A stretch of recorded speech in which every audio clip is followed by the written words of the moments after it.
May all beings be happy. May all beings be healthy. May all beings be free from harm. May all beings love life. May all beings awaken. Welcome to another Cuke Audio podcast. I'm D.C. Poobah of Cuke Audio and Cuke Archives, doing our bit to help preserve the legacy of Shunryu Suzuki and those whose paths cross his, and anything else that comes to mind. I pray that you and yours are safe and comfortable, free from economic trouble, and able to get out and do whatever it is you want within the limitations of the universal precept of do as little harm as possible. So today we have a guest, Barrie Mottishaw. And Barrie was, she was a student at Antioch, and where a number of our esteemed students have come from, Edward Brown.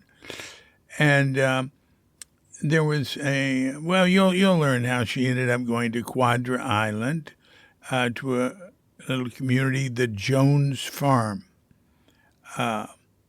which was a piece of property bought by Molly Jones' mother, and became a rather established little Zen community there.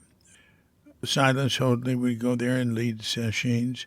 Larry Hansen was really, Molly had asked him to come from Tassajara, and a bunch of people came from Tassajara there, or from Zen Center. There were Zen Center people who went there and spent time. And Larry Hansen, though, and Laurie, his wife, were sort of the founding practitioners, I'd say. I did a podcast with Larry years ago, and I'm going to see if Laurie will do one. So, listen, Barrie Mottishaw is an artist, and she's rather modest about it. She doesn't advertise it. I found her, though. I mean, she's in galleries and, stuff like that. She's retired now. I wonder if she's still painting. I didn't ask that. But beautiful stuff. I just Googled her name, found examples of a couple of paintings, and I downloaded them. Usually they make it where you can't do that. Then you got to do a screenshot, right? But I actually downloaded to a beautiful landscape. She focused on, what I read, showing the sort of interplay between what a beautiful landscape was and then the coming. The one of them I saw is called Mini Mall, but so you can see the Mini Mall in the background, but you can see the beautiful field in front of it. Anyway, lovely stuff. So she's living at ENSO now, the retirement community in Hillsburg, co-founded by the San Francisco Zen Center, and we've done a few podcasts with people living at ENSO.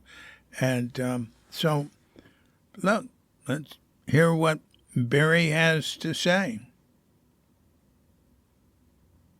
Hi. Hi. How you doing? Good. How are you? I've never seen you before. Well, I think I've never seen you either. Nope. So, where are you now?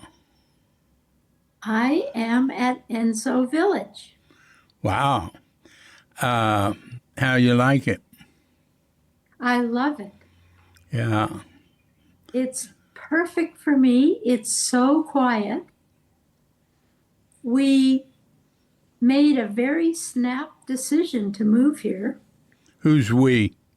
My husband, John, and I. John's not here. He's in L.A. I'm the advanced guard. So I'm establishing us here. And reason we moved so fast is we were shown a number of units, apartments, and we saw this one. And this one, you can see behind me the hills, the rolling hills of Northern California, and oak trees, and the sky.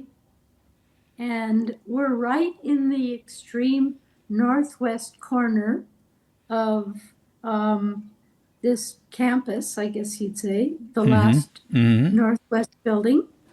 And on my right is 101 freeway, which is only maybe 100 yards from me. And I think that's why the unit was available, because I think lots of people didn't want to be near the freeway, but I'm an LA person driving since I was 15 years old. I like cars. I like roads. I like the road trip. So anyway, we just, we decided to do it. Did you say you like traffic? Not traffic. You like said the first, when you said I like that, cars. It cut out there for a second. Oh, you like cars. I like to be, and I don't want to be totally isolated. I like to be, we're sort of on the edge to the big city, but yeah, I understand that. You're not from California, though, David. You're from the South somewhere, right? I am not from the South. I am from the Southwest. Like New Mexico? Fort Worth, Texas. Okay. It's where the West begins. It's one of its motto or something. All the cattle drives. Yeah. Going to Kansas. Yeah. So, how do you spend your time there? I'm a reader. So the thing I love about being here, let me backtrack a little bit. So after we left Canada and we went to graduate school and we got our MFAs and we started careers in LA, where I'm from, I was born there and grew up there.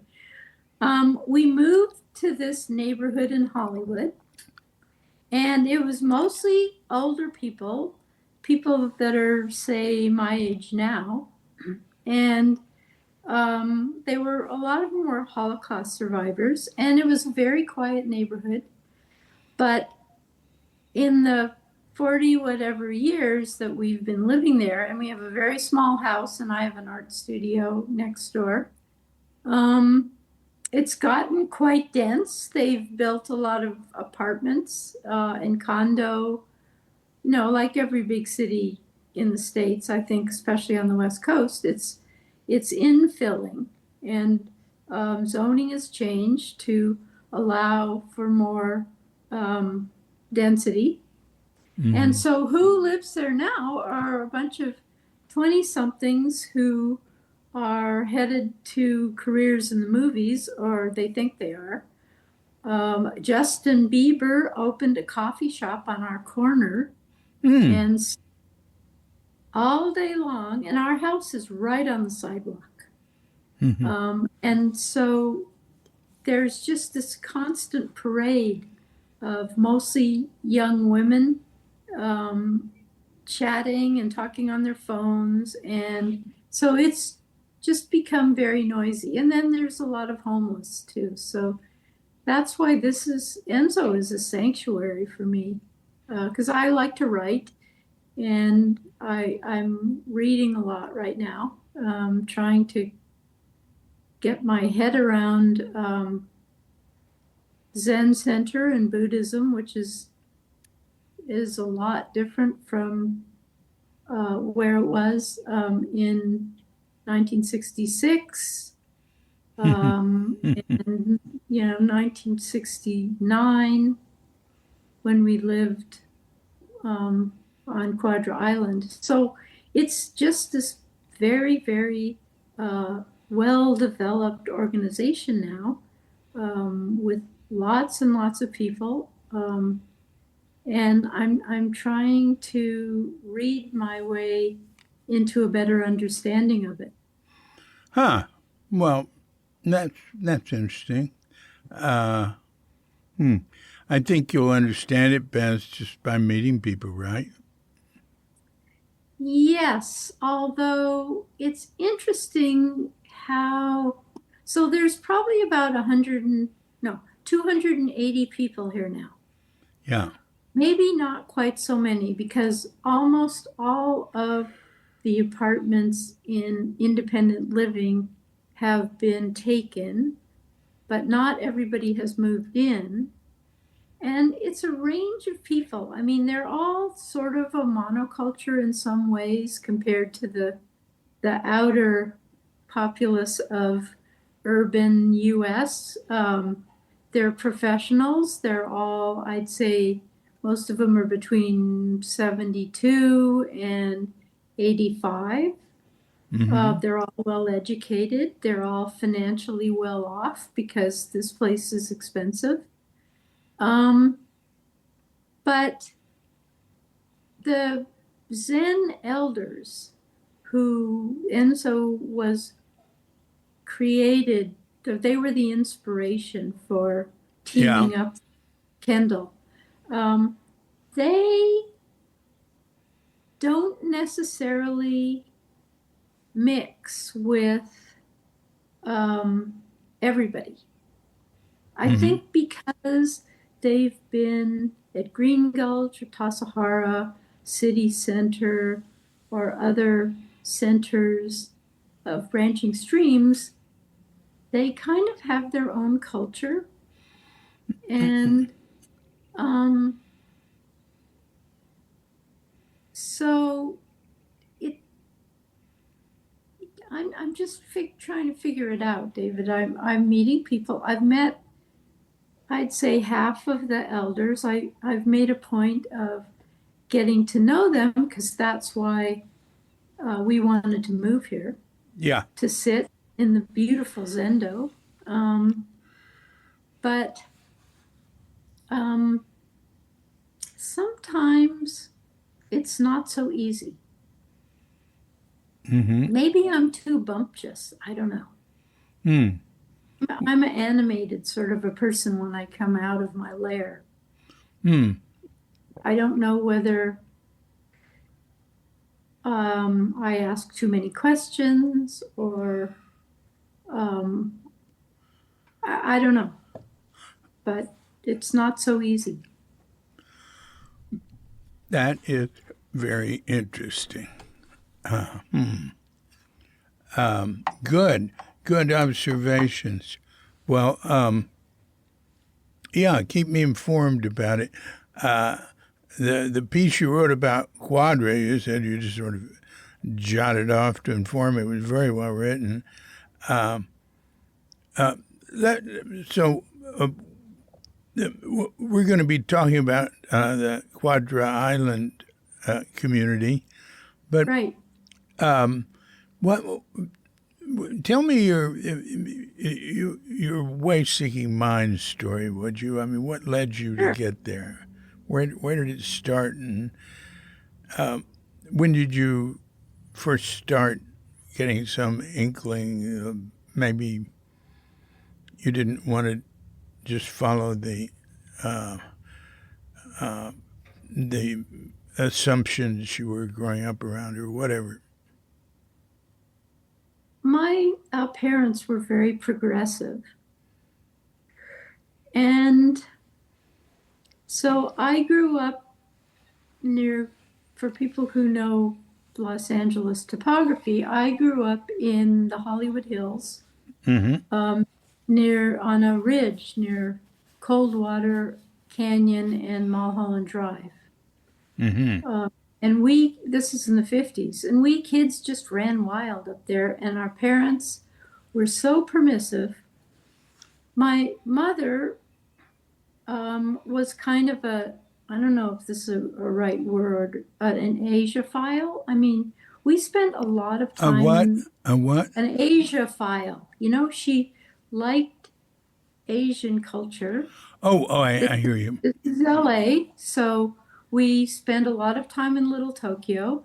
We spent downtown LA. We spent a lot of time in Chinatown. We shopped at the Japanese department store, Seibu. Hmm. Um, I had a Sweet 16 party in Little Tokyo at a traditional Japanese restaurant. So I think that my childhood was permeated by Far Eastern culture. And then my mother was also a big supporter of KPFK, the Pacifica station. And I worked there helping doing volunteer work.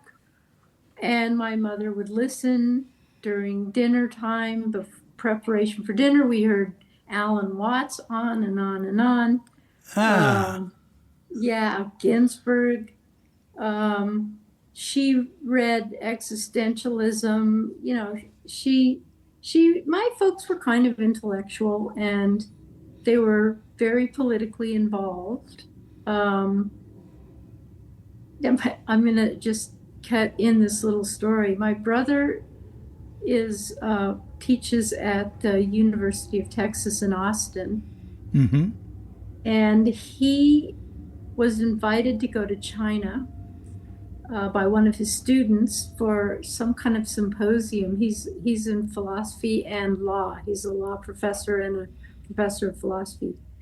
So they went out to eat at a restaurant with some of his student and some of the cohorts, and they're looking at him and they're saying, "Wow, you know how to use chopsticks."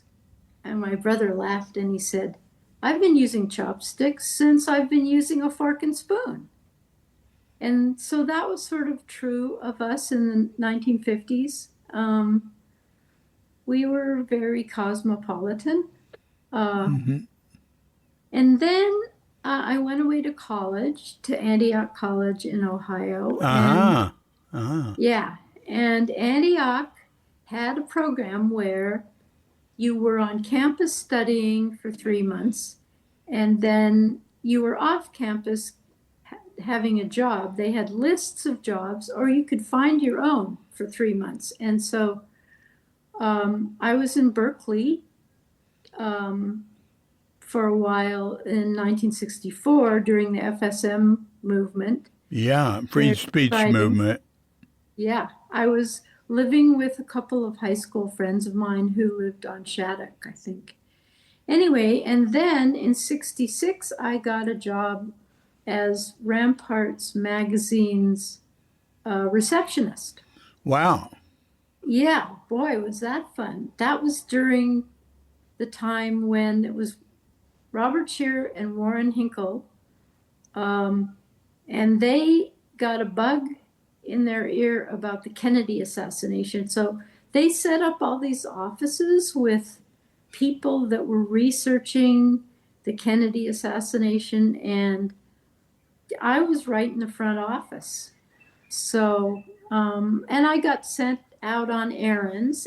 And when I was working at Ramparts, I lived on Buchanan with two of my friends from high school. One of them, named Barbara Collier, got involved at Zen Center, and she was a good friend of Carl Bielefeld. Uh-huh. And so this is 1966, and she used to come home to our flat, or we had a floor on Buchanan about, I don't know, half a block from Bush. Oh, you're right there. Yeah, right there. And she would just talk and talk and talk about Roshi and what he said, and I was never, I don't know, I'm not much for going to lectures and getting involved with groups and stuff. So I just listened and I asked lots of questions, and then there was the Vietnam War, And by then I had a boyfriend at Antioch, who was also from the West Coast. Actually, he was born on Vancouver Island. So he was a year behind me because he flunked the third grade. So he was actually older than me, but he was a year behind me. So I was in San Francisco, um, and he graduated, and then we drove up to Seattle and lived with another Antioch friend of ours, a filmmaker. And then the three of us hitchhiked up to Quadra Island, where one of our um, professors or instructors, a pottery instructor, had bought 160 acres of land, a quarter section on Quadra Island, which she invited all her students to come up and help her build a pottery studio. And what was her name? Her name was Janet Jones. Mm-hmm. Now, she had two kids. One was a boy named Michael. He was a potter also, and she bought the land in Canada because of the draft. And we were all, not the women at that point, but the the boys were all eligible for the draft. So she bought this land and invited whoever wanted to come that she knew. So half of the people who came, she invited John because he knew her from the art department, and I didn't know her because I had already graduated when she came to work at Antioch. But she invited him with his building skills to come and help her and to build a studio, pottery studio. And her daughter, named Molly Jones, was a Tassajara. And Molly invited her friends from Tassajara to come as well. So there were, I don't know, 15 people the first summer, maybe. Half of them were from Antioch and half were people from Tassajara. And we formed a community. The islanders, who were fishermen and loggers, and it was a working man's working island in those days. They called us a hippie commune. So maybe we were, I don't know. But Oh, now, who were the people from Zen Center? Well, Larry Hansen and Tim Aston came, I think, after the first summer, but he was there. Bill Benz came. He was an artist. And Molly sort of came and went. You mentioned Jeff Broadbent. Jeff Broadbent was there. Yeah, he was there for quite a while. And Laurie was with Larry. And Lori and Larry, yeah. And then other people came. Now, let's see. Dan Cheslick, he was another one from Tassajara.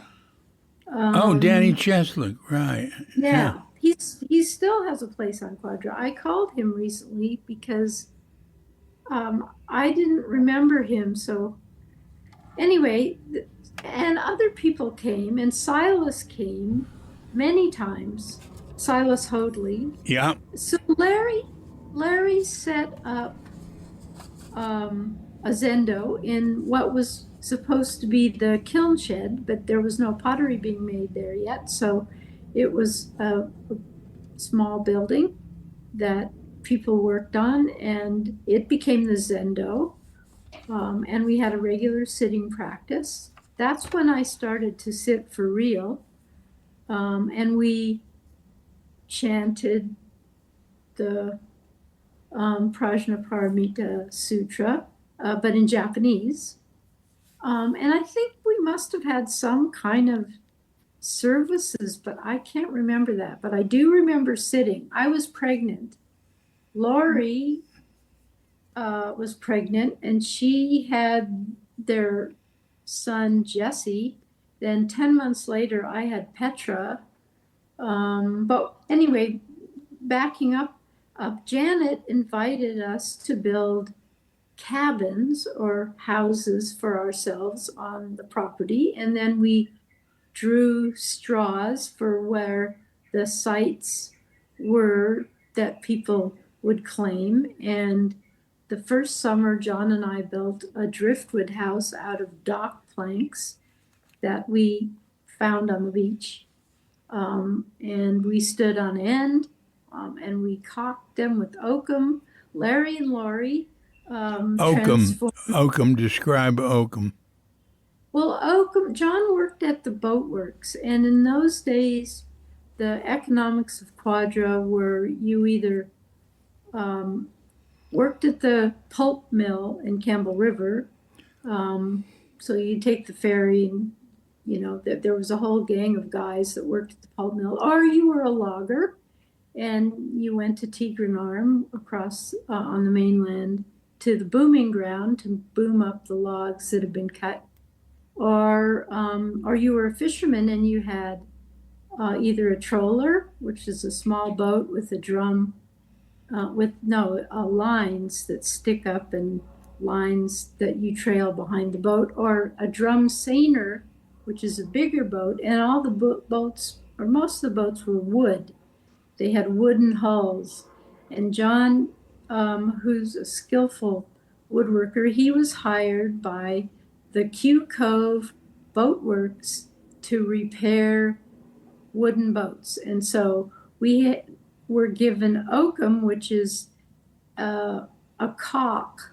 It's a jute rope that's impregnated with creosote, and you have, I can picture it, I can't remember what the thing was called, but it's like a wedge, like for firewood, only a mini wedge, and you have a mallet, and you lay this rope down a seam, and then you pound it in until it's tight, and that made our house weatherproof. But of course, it smelled creosote. I'm surprised I'm still alive. I'm sure Right. I was thinking about that.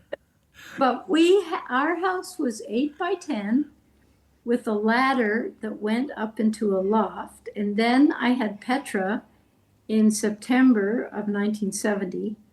And that's where she slept. And going up and down with the infant was pretty precarious, a ladder. And also, we had no running water and no electricity. So we had Coleman lamps and we had kerosene lamps. And again, I'm surprised I'm still alive. I mean, you're not supposed to burn Coleman lamps inside because they put off this kerosene white gas. Yeah, you mean the Coleman, the metal ones?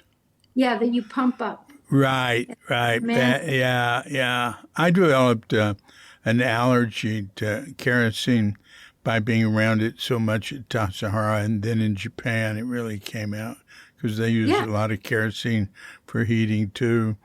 And they had extremely clean heaters that you couldn't even tell that they had kerosene in them, but still I couldn't be around them.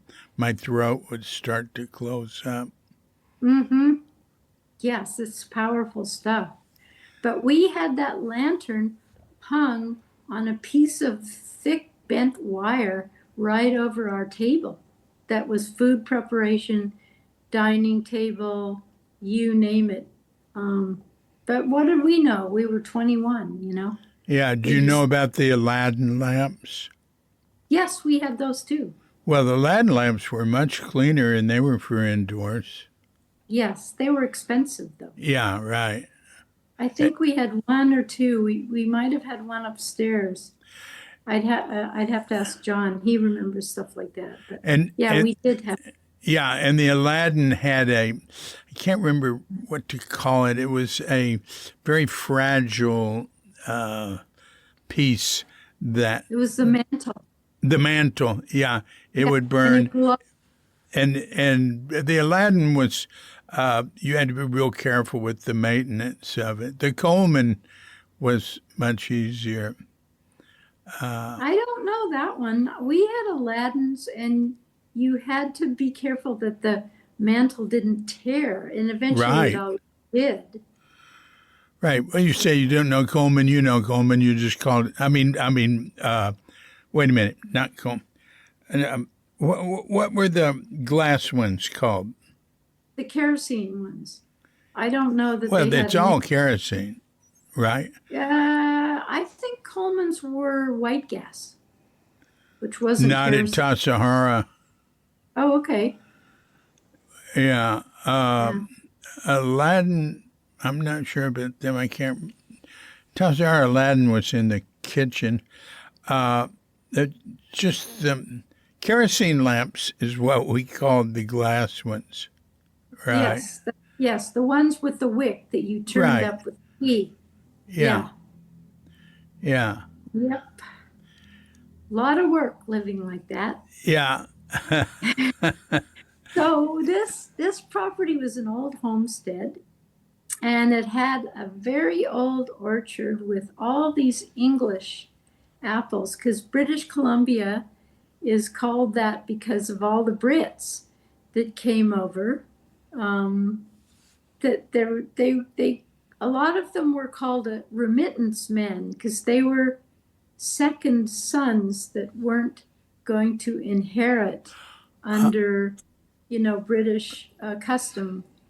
So they moved out to BC, and especially Victoria was very, very English. But the people who had, the family that had this property were the Joyce family, and they were either from Scotland or England originally, and they had planted all these what we would consider now heirloom apples and pears. I mean, they're apples that you would never ever see in the supermarket in Los Angeles. Things called winter banana, and we had keeper apples, kings that we wrapped in newspaper and put in boxes under our beds for the winter. We made tons of applesauce. We had communal dining in the main house. On the property came with this kind of tract, sort of nondescript house, which was the main house. It had an oil stove, and Larry built a low table. We had communal meals, and so we all sat on stumps that we brought up from the beach. There were so many stumps down there because of the salvage laws. So logs were floated down the strait. We're talking about the Strait of Georgia, to in booms to go to the sawmill and become lumber, or the pulp mill. And people scavenged logs. That was illegal. So what they would do is take their chainsaw, because they were loggers, so they all had chainsaws, and we had chainsaws, and they cut the end of the log that had the mark of the logging company whose log it was, which was legal. There was a stamp on the stump. Mostly it was McMillan Blodell. They were the biggest logging company in BC. But anyway, we had 12 or 14 stumps around this plank table that was Japanese table height off the floor. And we all sat on stumps and we ate communally. And people took turns working in the kitchen. Mostly it was women, because that was before women's lib. And then the men cleaned up. But everything was communal. And we had a hahn that was hung off the front porch. And we had a makujio, which we used for service in the Zendo. Larry somehow got that from San Francisco. I'm not sure. Oh, you could. Well, how big was it? Not very big. It was small. Yeah, you could buy them in Japantown. Oh, okay. Well, maybe that's what happened. Maybe you got I somebody to think send them. that's what I remember. You could order them too. Yeah, and he made the han, right? Yeah, he made the hahn. I asked him when I was remembering our ad hoc sangha, what we did. And I said, "Where is that Han? Do you know what happened to it?" And so, of course, nobody knows. It probably got split up for firewood Uh-huh. when the land was sold. Uh, But it was the first. We lived there from '69 to 1972 when our daughter was 2. Now, the tragic part of the Jones farm was that at the end of the first summer, Janet Jones, the potter, who we were all there for, was killed in a plane crash. The flight from Vancouver to Campbell River Airport is a little airport in Campbell River, the logging fishing town that was our supply town. There was a freak southeaster storm in September. I forget the actual date, but it wasn't very far into September. And the plane crashed into a mountain, and the co-pilot and the pilot and Janet, who was sitting in the front, were killed. And everyone else walked off the plane and were rescued. mm, But that was just devastating for us. Um, Molly and Michael, these 20-year-old kids, and they didn't have a dad because he had died quite a few years before. So somehow they were owning this piece of property in a country that, they weren't citizens of. And they inherited this troop of people, and it didn't stay the same people. People came and went, and then news of this commune spread, and so we would be getting people coming down the road wanting to join up. So sometimes we would have 20 people for dinner, and sometimes we'd have 8, and you just never knew. And sometimes people would be taking drugs, and sometimes, it was just it started out being very organized with a small number of people, either the Tassajara students of Roshi or the Antioch students from the art department. But then there was a big debate on the commune about whether we should be an open commune. I didn't want to be an open commune because I just knew what the 60s were like, and I thought that was just asking for trouble. But other people wanted to be more generous, and so we became an open commune. And the other funny thing that would happen was that young guys from the island would drive down to the end of our driveway and holler, "Hey, Rachel, come out. Let's see some free love." And so, sometimes people would be out mixing clay with their bare feet in this great big tub, topless. And so, of course, that was a draw for adolescents on the island. Anyway, that was my introduction to Zen Center, and sitting was just a wonderful thing for me, especially after I was primed for it by, I had read so much Gary Snyder and Alan Watts and Jack Kerouac, although who knows if he ever actually sat Jack Kerouac. But he sat with, yeah, he did. He sat with Gary Snyder in Mill Valley in Gary's place, Marinan. At times he did. He didn't. I don't think he had a regular meditation practice, but he had some experience of it. Mainly, he was into reading and writing and drinking. Sure. I read, Dharma Bums and other books from that time when I was in high school. Yeah, yeah. There's, I have this book, Tassajara Stories, being published in a couple of days, few days. Oh, wow. It's coming out the 23rd. And there's a sequel to it. There's 3 books. The second book has some pretty interesting stuff about Jack Kerouac in it.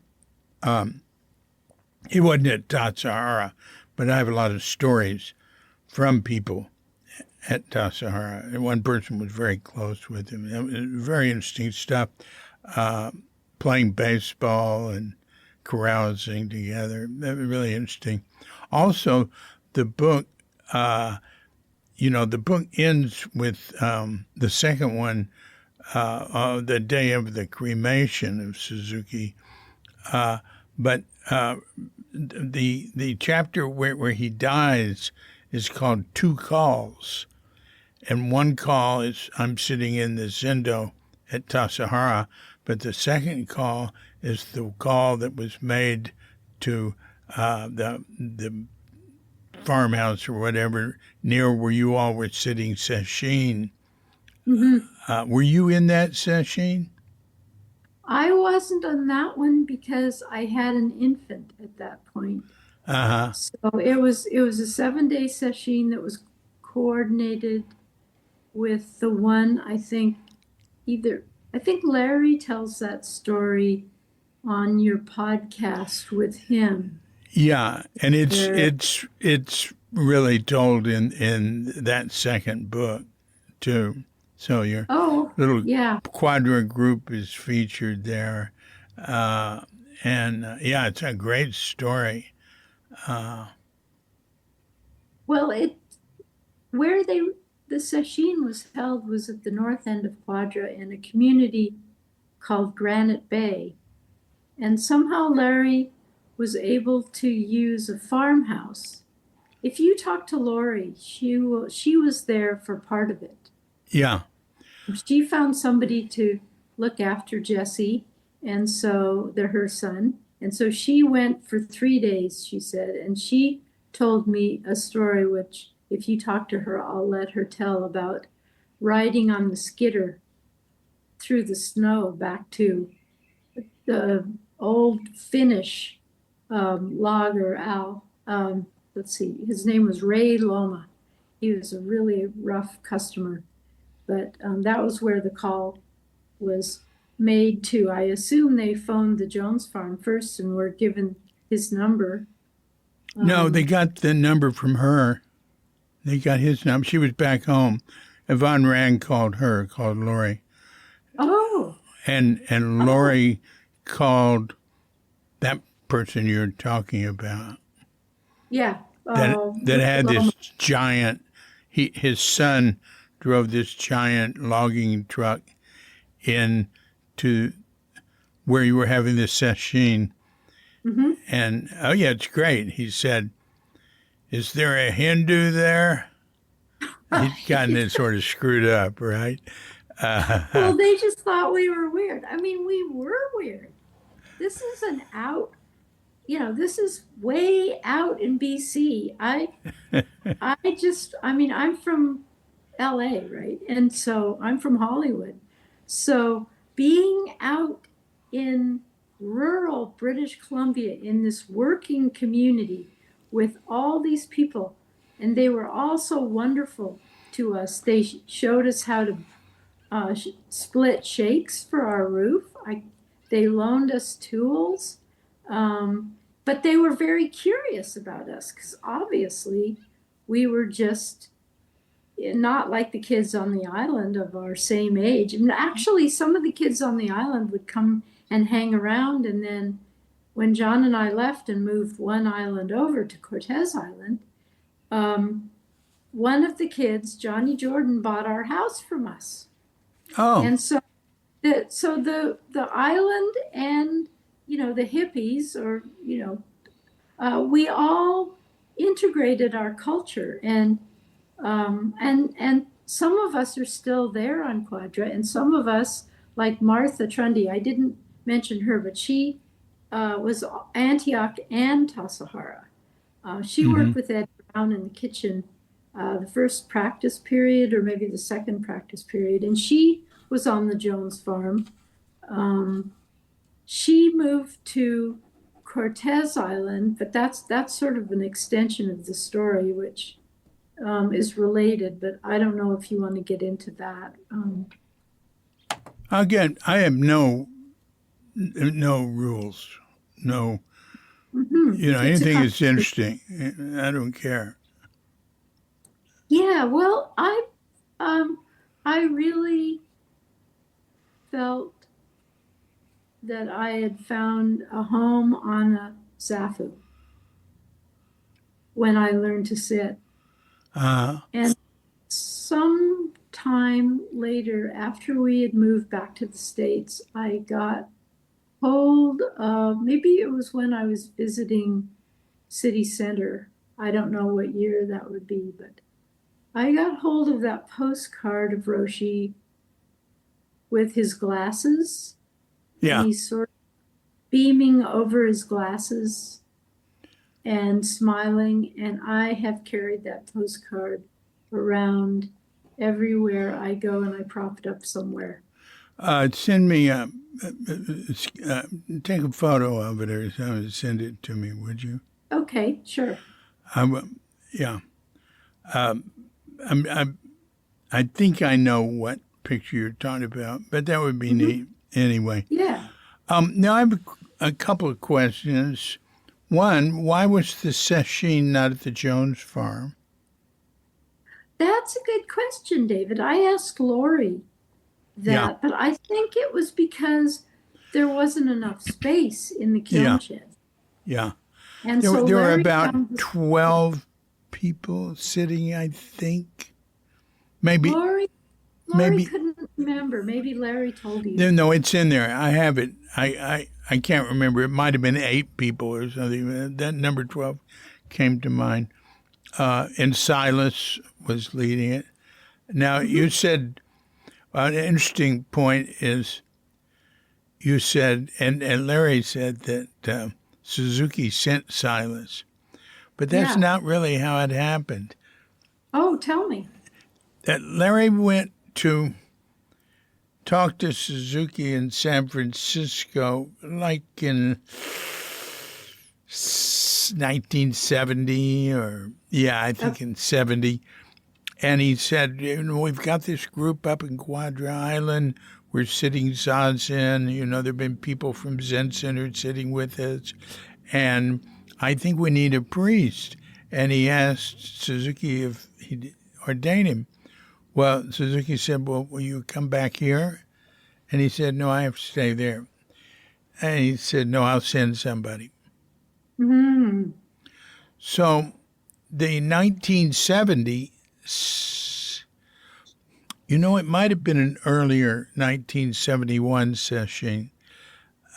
Anyway, the first time Silas came, Hmm. Larry assumed that Suzuki had sent him, but Silas just came. There, so Because he was curious. Suzuki Suzuki said, "I'll send somebody," and Silas came, but there was no verbal communication about it between Silas and Suzuki. That's so great. Yeah, well, it was wonderful to have Silas there. I mean, he actually married people too Yeah. when he was, yeah, he married Bob and Candace. That would have been in 72, I think. Ah, Um, yeah, he was still coming then. Candace. Candace Harris. She wasn't Antioch and she wasn't Tassajara. She lived down the road. Actually, I met her when I was at the laundromat with my 6 weeks old daughter, and she was there with her 6 weeks old daughter, Sarah, and we hit it off because her husband was a draft dodger, and I'm not quite sure how they settled on Quadra. to live, but they just lived up the road from the Jones farm. And then she and I and our kids, the little infants, became fast friends. And then she met people on the farm, and her husband was kind of crazy. He was a difficult guy, and she left him and got together with one of the Antioch people on the Jones farm, Bob Harris. If you that picture that I sent you of the guys putting up the roof, eight-sided building, Bob Harris is one of those guys, and my husband John is the other one. And then there's a third guy who was a close friend of Janet's, Dick Ingram. Well, maybe you send the that information. We'll put it with the photo when we put it up. And okay. And what you wrote was really good. You should finish it. I mean, you could leave it the way it was, but I mean, I read it, and it didn't resolve. That's the way reading a lot of Japanese things was. It was so different living in Japan, and they'd have a newspaper.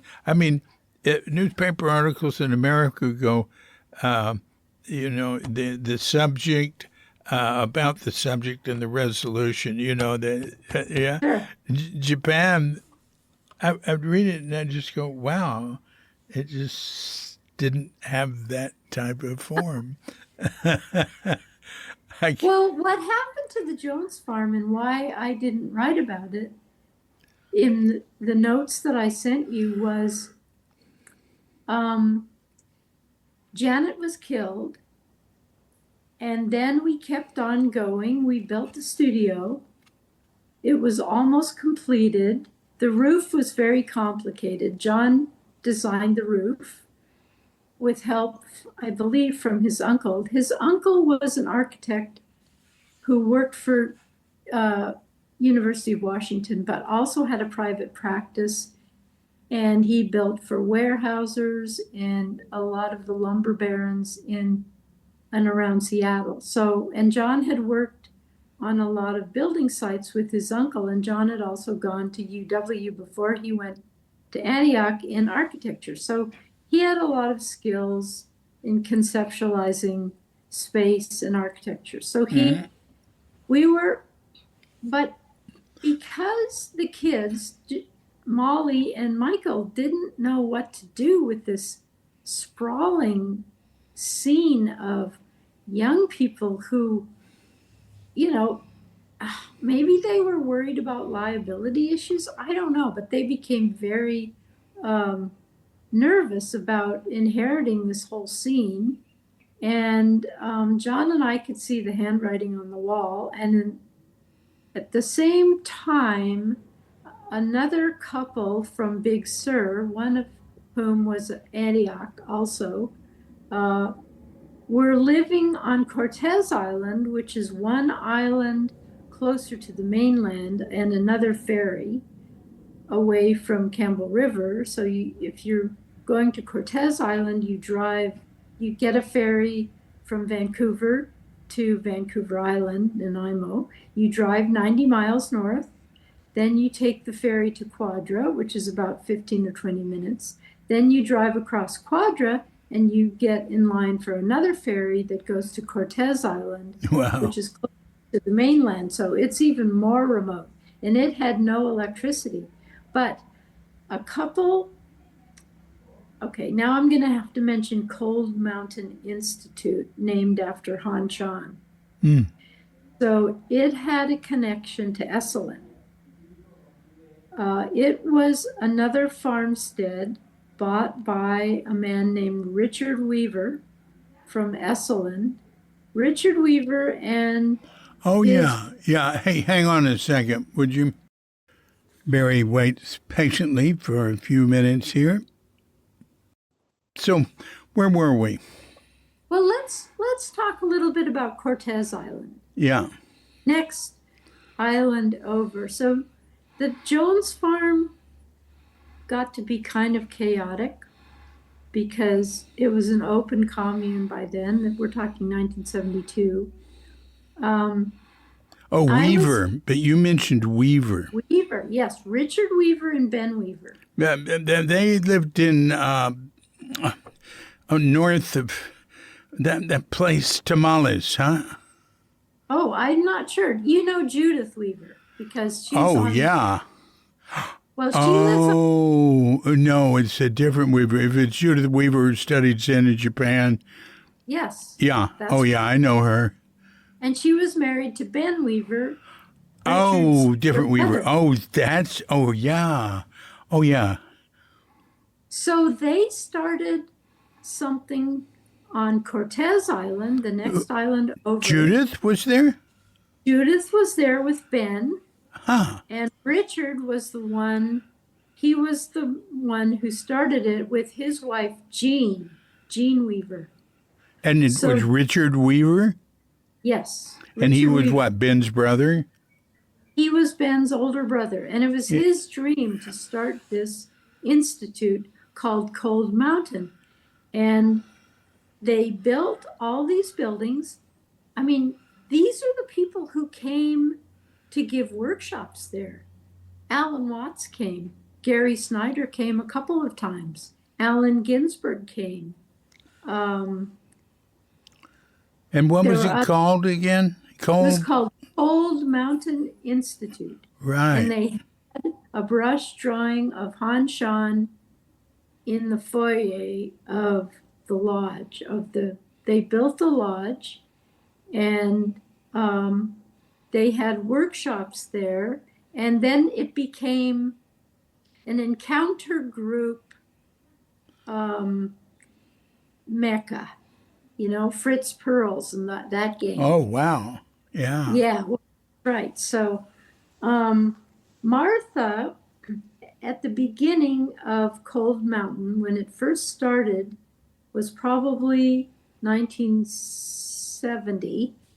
Jean Weaver, Richard Weaver's wife, invited Martha Trundy, who was at the Jones farm, to come and run the kitchen because she had worked at Tassajara in the kitchen with Ed Brown.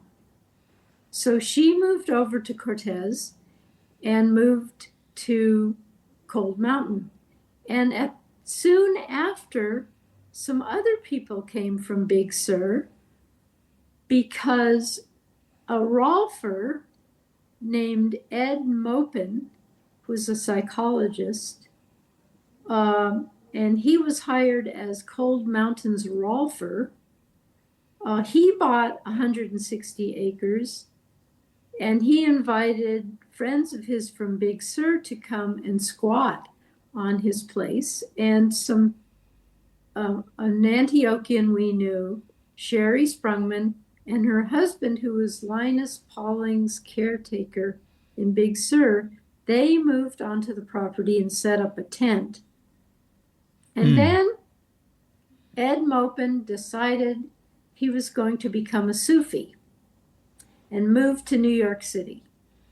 And here he was contracted to buy this piece of property, another 160-acre quarter section on Cortez Island in a valley with a well and big meadows and beautiful piece of property. And Sherry Sprungman, the Antioch person who was squatting on that land, got in touch with me. They used to stay with us at the Jones farm because I had a baby. Sherry was pregnant. She wanted to know who my doctor was in Campbell River that was going to be delivering her baby, so they would stay with us. And then when Ed Mopin, the Rolfer, decided to jump ship and he offered them the property, they invited John and me to come and be partners and buy this property. And all we had to do, David, was come up with $5,000. Buy a quarter section of land. Wow. So we borrowed money from our parents. They borrowed money from their parents. We scraped together $5,000. And the title of the property was transferred to the four of us. They lived in an old log barn on the property that they were making into a house. John and I lived in the old log house. There was no electricity. It was just being hooked up. The ferry to the island had just been launched 2 days a week. So we moved over there. And Martha moved there. Now, I was continued to sit later because Martha kept her sitting practice. She made a room in the house that she built for herself. She married a guy on the island who had some money, and she built a house, and one of the rooms was a Zendo. So I sat with her, and then later, now this is much later, because we still have our place on Cortez Island. Ruth Ozeki moved there. Do you know Ruth? Ruth Ozeki? Yeah, I mean, I don't know Ruth Ozeki or didn't know personally, but tell us who Ruth Ozeki was, right? She is. Is. She has written a number of books. She's a Zen priest. Norman is her teacher. Oh, right. I was thinking of somebody else. And she wrote a book, was shortlisted for the Booker Prize, called A Tale for the Time Being, which is infused with Zen. There's a Zen nun in there. It's a great story if you haven't read it. Then she wrote a second book, which won another prize in England, the Women's Prize. And it's called The Book of Form and Emptiness. So she's become a good friend of mine. And oh, wonderful.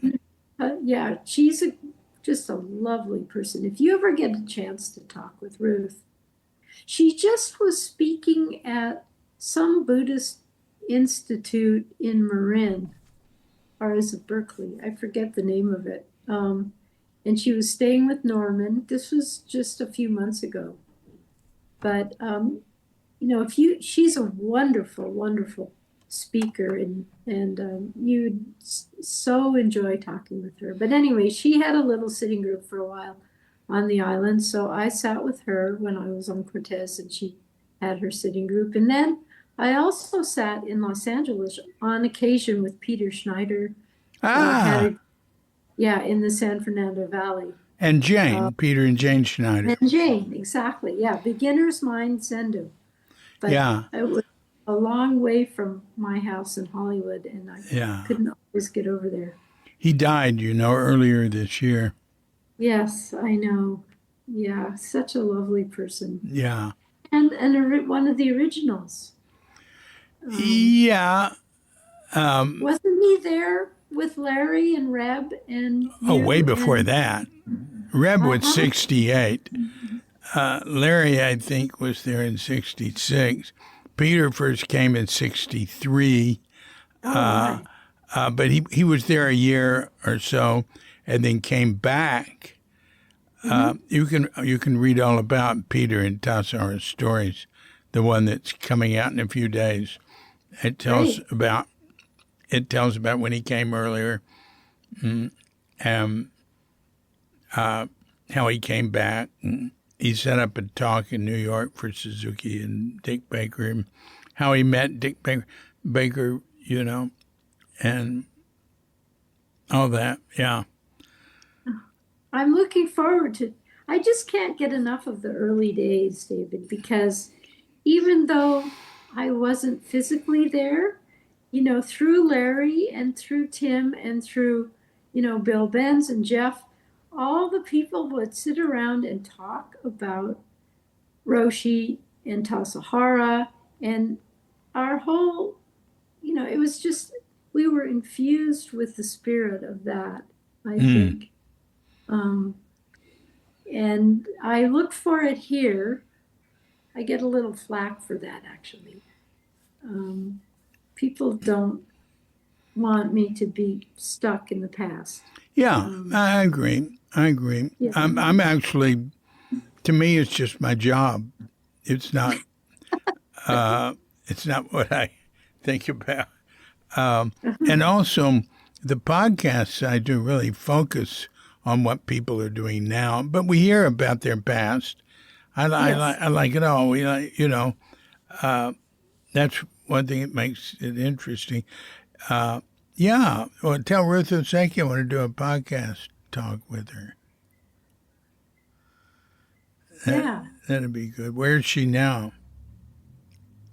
She is in Northampton, Massachusetts, Hmm. because she got a job teaching at Smith College. Oh, goodness. Yes, but now she's retired. I think she retired last year, and she's working on another book Hmm. that she said finished almost. Um, so she knows most of the elders here from being at Tassajara Hmm. and City Center and through Norman. Hmm. Um, so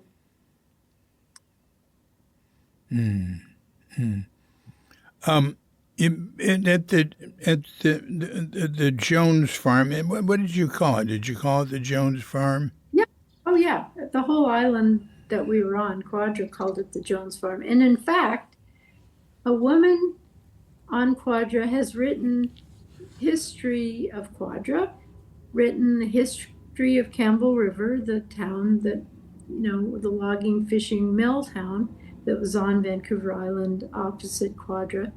Um, and we are in the history books of the area because I think partly because of the building that we built, this big stone building with it was an eight-sided stone building with a roof that was eight-sided and came to a point and had skylights. And it looks like something from Stonehenge or something. It's very unusual. Um, Now, did that become the Zendo? Or no, it never became anything. John and I left. it never Then, became anything. It wasn't no, just finished. talking. We went, yeah, it got finished, not by us, I'm not sure who finished it, but see, we moved to Cortez in 72. We were still working on the roof. Maybe Bob Harris finished it. I'm not sure who finished it, but Molly and Michael, the Jones kids, the siblings who inherited the property when their mom died, they eventually subdivided the property and the Jones farmers moved off. And they either, like Larry and Lori, bought property elsewhere on the island. Uh, Tim, I think he and Jean bought property too.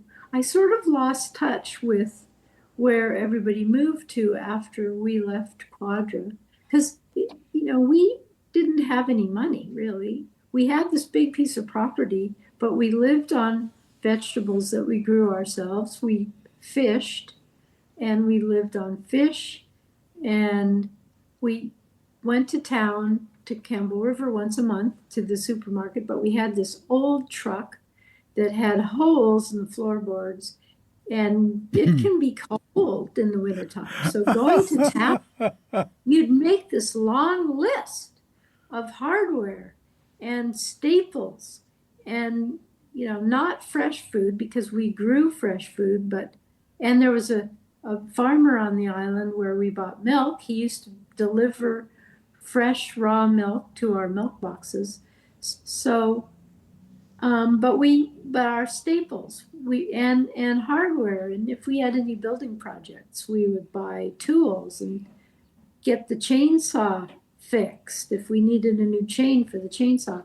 So once a month we would go to town, but it wasn't very easy, and that's why I sort of lost touch with Quadra. I think my last trip to the Jones farm, well, after we moved away, was in late 72 72 or 73 when Silas was there marrying Bob and Candace Harris. That was, and then the Jones farm dispersed. So that is the conclusion that I didn't write up. It was sad. It was filtered away. And Molly and Michael divided the land up into lots on the other side of the road, and then they sold the piece of property with the stone building to a plastic surgeon from Los Angeles who lived there. And then the upper part with our house on it, they subdivided, and I'm not quite sure who bought that, but our house is still there as far as I know. I thought you said you sold your house to someone. Well, we sold the house, but which just meant the site and the living quarters, because we had put all this time and energy into building it, that even though we didn't own the land, we sold the fruits of our labor, I guess you could say, to a guy, Johnny Jordan, who was an island kid who had a girlfriend, and they moved into it, and we moved to Cortez, to the log house that we occupied. Now, when things were going strong at the Jones farm, there was zazen in the mornings. At what time? I can't remember, David. You could ask Lori or Larry if you want to talk to Larry again. Yeah, sure. And was there one period of zazen? I think there was one period, because everybody, the men had jobs, and by that time the women had babies. Yeah. And was there a zazen in the evening or later in the day? I can't remember that, no. Yeah. Okay. And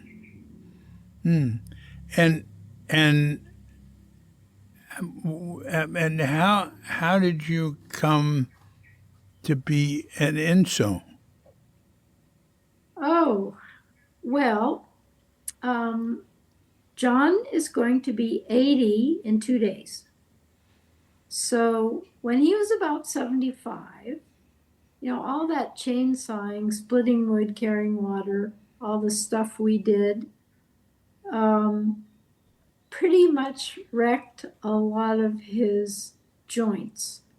So first he had a knee operation, then he had a hip operation, then he needed another hip operation, and I could see the handwriting on the wall. And so one day I was noodling around on the internet, and because my parents had made such bad choice for being old, and it fell on me, the disaster that was their old age, I decided I wasn't going to do that to my daughter. So I was just noodling around, and I found a site called A Place for Mom. A Place for Mom listed senior living facilities. And the first one that popped up said it was started by Zen Center of San Francisco in conjunction with the Kendall Corporation, who were Quakers. So I said to John, okay, we're going to move there. And because, hey, it's Zen Center. I've always wanted to be a part of Zen Center. Now, when we left Canada, we left to go to graduate school in the fine arts, and I had a very good professional career as a visual artist with a gallery. I've got work in museums, in private collections, college collections. And so I made a name for myself. So I was busy doing that. And then I came to the place where I decided that I paint outside. I make studies outside. And then I come in the studio, and I'm interested in what I call the everyday landscape, which is I'm interested in the margins of a city where the exurbs or the suburbs meet farmland and how it the farmland morphs into more suburbs. So that's what I was painting, and I was having one person shows and group shows and stuff. But my equipment got so heavy that, once I got to be 75, I thought, I'm just tired. I just don't want to be climbing up a trail and looking for a good vantage point to look over a subdivision and paint stuff and then put together shows and write a catalog essay and all that stuff. I mean, you think in the ideal world, in the old days, the gallery did promotion for you, and all you had to do was be in the studio and make your work, and then the gallery would sell it, and the gallery would arrange for curators to see your work, and then your importance would rise through your agent, the gallery. But that, in the 80s, that sort of fell away. So then you had to do a lot of your own meeting people and going places and going to openings. And I was never very good at that. I mean, I was good enough, obviously, because I had a career, but I was ready to let it go. And then I stumbled on Enso Village, and I thought, wow, I could actually be part of Zen Center now that I'm not working and having a career as an artist. I could focus on a practice at the end of my life, and I really want to do that. So we came up for a visit, and the first thing I wanted to do was look at the Zendo. So we're waiting for the person that was going to give us a tour, my husband, my daughter, and me, and we're waiting in the entryway.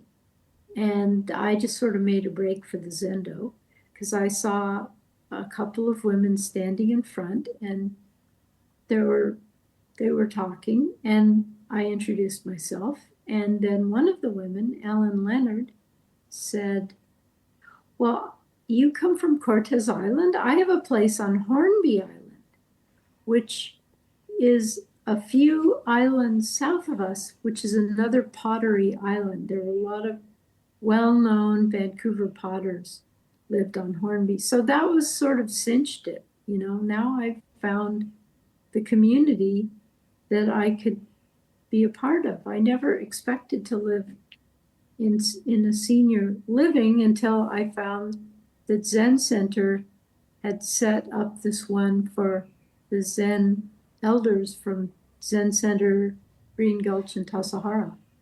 So then I came and visited for several days, and we picked a unit. And here we are, or here I am. John is still in LA. He's working. He has a weird profession, which is why we can live here. Totally unexpected. He repairs and shapes the tips of expensive fountain pens. Both Really? antique, yeah, both antique and new. He defected from the art world, and I had a pen that belonged to my grandfather, who was an attorney. It was an old Parker with marbling on it and very pretty. And I went downtown LA, and I met this guy who could put in a new bladder. I don't know if you know fountain pens, but probably not. But they have this little sack inside and little tiny pump. And anyway, the sacks dry out, and then you need to get a new sack, and you have to have someone put it in. So I went down there. I found this guy in the jewelry district. And when I was in there, I saw all these beautiful old antique pens in cases on this guy's wall of his shop. And I said, oh, these are amazing. He said, well, if you're interested, you should go to the Fountain Pen Collectors Club. And I went home and I said to John, hey, let's go on an outing. We could go to look at these beautiful old pens and the people who collect them. And John said, no, he didn't want to do that. What a waste of time. But anyway, I convinced him to go. And so we went, and all these mostly older guys had these old pens that had been dropped on their tips or somehow had been messed up. And John took a look at the nibs, the gold part of the pen with the slit in the point is called the nib. So he said, hey, I could fix these. I think I could fix these. So the guy, Fred Krinke was his name, who had the shop, who was at this club meeting, he gave John a bunch of wrecked nibs. And John took them home, and with Mini Welder, he made some tools, and he fixed a bunch of these points, and he sent them back to this guy, Fred. And then people started sending him their pens to fix. And then he learned how to fix the hard rubber of these pens from the 20s and 30s. And pretty soon he started a business and he started hiring employees. And Wow. yeah. And then we could actually buy cars that weren't junkers. So that's how come we can live at Enzo. But living at Enzo, yeah, I wondered. To live there, you need almost $500,000, right? Yeah, you put down a deposit to hold a unit, and then you put down, depending on the number of bedrooms you have. You know, you could buy something that has one bedroom, or you can buy something that has one bedroom and a den. You can buy 2 bedrooms. People who are really wealthy can buy 2 bedrooms and a den and a living room. Everything has a kitchen in it, you know, like a galley kitchen. But it just depends on what they told me, the marketing people, when we first looked at it. They said, it's like buying real estate in this area. And Healdsburg is in the wine country. So it's expensive real estate here. So it can be anywhere from like $7,500,000 to, I don't know what the top one is, you know. But we could never have afforded. But you're saying that the starting price is $700,000? Well, that's probably, I don't know. You'd have to check with marketing, but I think that's my guess, that 750,000 is probably what people pay for the smallest unit. Now, people from Zen Center get their units free because No, only people from Zen Center who worked for Zen Center 20 years get it free. Okay, right. But they had set up a fund for them to pay their room and board. Yeah. And they have small units. I think I visited Tia Strozer a couple times in hers. And Arlene, do you know Arlene? Yeah. Yeah, I visited Arlene in hers. And they're all really nice. Yeah. I think the smallest ones are about that size. I heard something like 450,000. Oh, well, maybe I'm wrong. But, you know, it was just, I don't know, it's just a memory. But maybe that was what it was at the beginning. Because, that's true. Some people signed up before the pandemic, before it was even finished. Yeah. So that could have been what things cost. Now it's been open for about a year and a half, I think. I think it opened in Thanksgiving of 24. Is that right? So, and I'm sure that the price has escalated. But Mm. anyway, as artists, we were also teachers. We were commuter teachers. Wherever we could get a class, if they had too many students, they had to create another class in drawing, painting. John taught sculpture at Scripps College as a sabbatical replacement. I taught all over Southern California, and so did he. And that's how we supported ourselves, as well as selling artwork. But we could never have afforded this. Yeah. It's because of his pen business, Yeah. which he sold. He doesn't have it anymore. But, Mm. yeah. What was the last thing you said? He sold his business. Oh, yeah. So, but he's still working in LA, um, helping his former employee start another business, That's a new really business. interesting. Never would have guessed there was a lucrative business in that field. Amazing. People collect the weirdest things, right? People collect classic cars. They collect watches.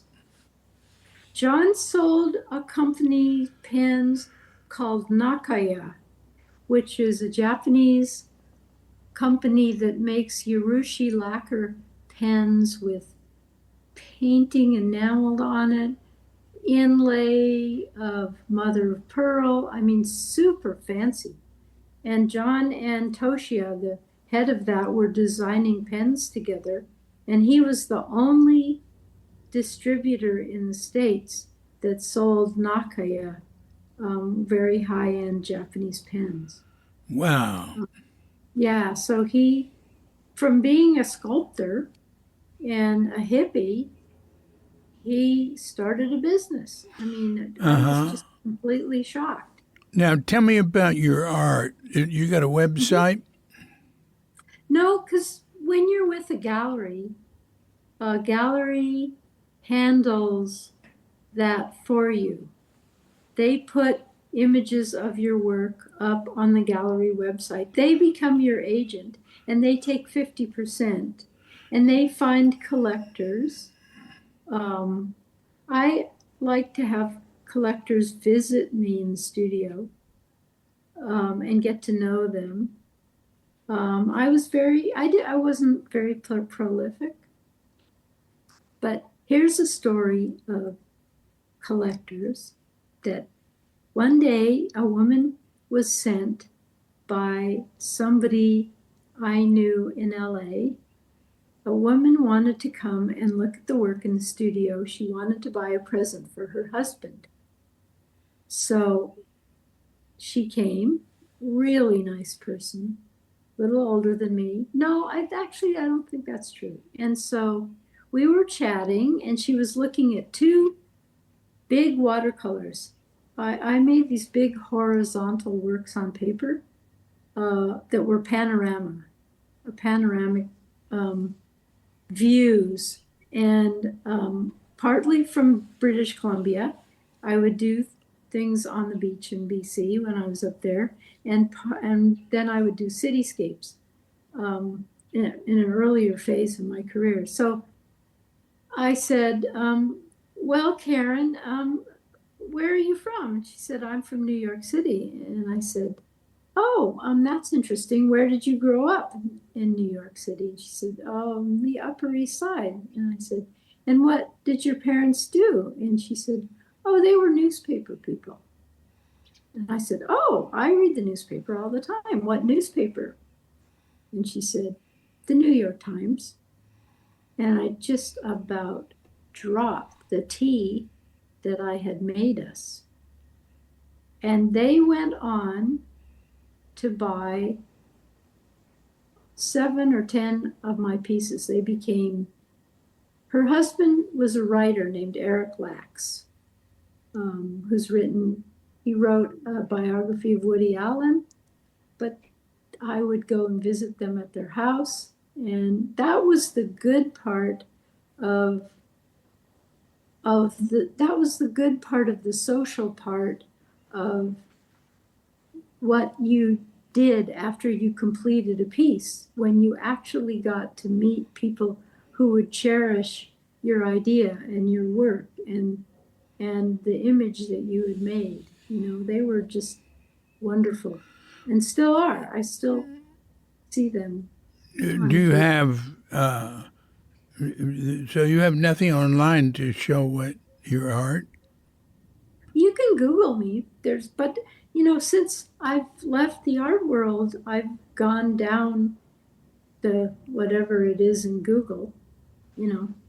So I'm there. I'm still there, but I'm faint at this Yeah. point. So you haven't tried to like archive yourself?